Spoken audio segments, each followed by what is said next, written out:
අයිබෝන් කියලා පිළිගන්නවා ක්‍රීඩා ලෝලිය ඔබ සියලු දෙනාම.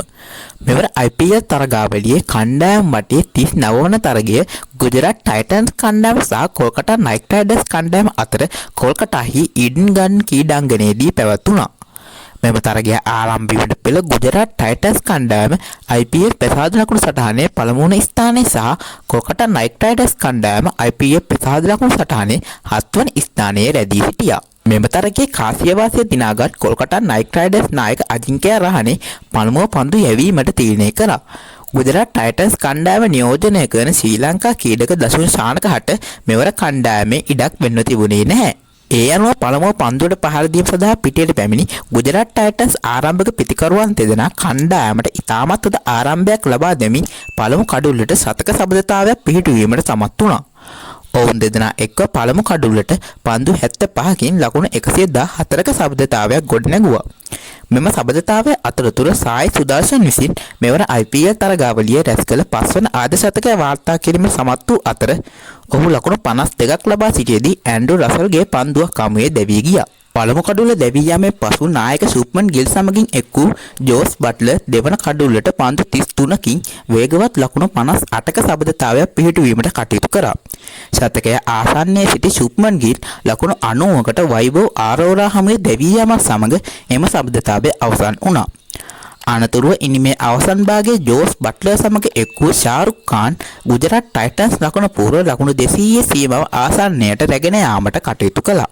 ඒ අනුව පන්දුවාර 20ක් අවසානයේදී කඩලු 3ක් දැවී ලකුණු 198ක ශක්තිමත් ලකුණු පූර්වක් ගොඩනැගීමට ගුජරාට් ටයිටන්ස් පිතිකරුවන් සමත් වුණා. ගුජරාට් ටයිටන්ස් කණ්ඩායම වෙනුවෙන් ශුභ්මන් ගිල් ලකුණු 90ක් සහ සායි සුදර්ශන් ලකුණු 52ක් රැස් කිරීමට සමත් වුණා. ඉලතුරු ඉනව ක්‍රීඩා කිරීම ඇලබූ කොල්කතා නයිට් රයිඩර්ස් කණ්ඩායමේ පළමු කඩුල්ල ලෙස එක ලකුණක් ලබා සිටි රහමනුල්ලා ගුල්බාස් මොහොමඩ් සිරාජ් හමුවේ දැවිය ගියා.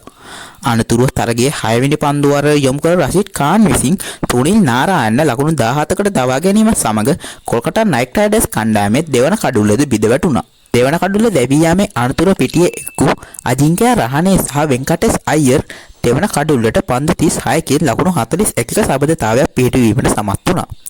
කෙසේ වෙතත් වෙන්කටේස් අයියර් ලකුණු 14කට සායි කිෂෝර් හමුවෙත් අජිංක්‍ය රහානේ ලකුණු 50කට වොෂින්ටන් සුන්දර් හමුවේ දැවී යාම සමග කොල්කතා නයිට් රයිඩර්ස් ලකුණු පූර්ව නැවතත් කඩාගෙන වැටුණා. අජිංක්‍ය රහානේගේ දැවී යාමෙන් පසු පිටියට පැමිණි කිසිදු කොල්කතා නයිට් රයිඩර්ස් පිතිකරුවෙකුට පිටිය තුර ස්ථාවරව රැඳී සිටමින් ක්‍රීඩා කිරීමට ගුජරාට් ටයිටන්ස් පන්දු යවන්නන් ඉඩ ලැබුවේ නැහැ.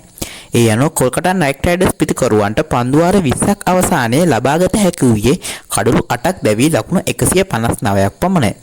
ඒ අනුව මෙම තරගයෙන් ලකුණු 39ක විශිෂ්ට ජයක් ලබා ගැනීමට ගුජරාට් ටයිටන්ස් කණ්ඩායමට හැකියාව ලැබුණා. කොල්කතා නයිට් රයිඩර්ස් කණ්ඩායම වෙනුවෙන් අජිංක්‍ය රහානේ ලකුණු 50ක් රැස් කර අතර ගුජරාට් ටයිටන්ස් කණ්ඩායම වෙනුවෙන් රෂීද් ખાන් සහ ප්‍රසිද් ක්‍රිෂ්නා ලකුණු 25කට කඩලු 2 වැගින් බිඳ දැමුවා.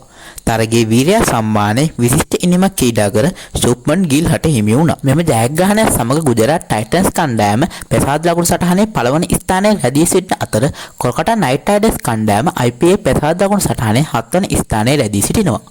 ඉතින් IPL තරගාවලියේ ඉදිරියේදී අලුත් වන නවතම තොරතුරු එතනින් දැනගන්න දැම මගේ channel එක subscribe කරලා තියාගන්න.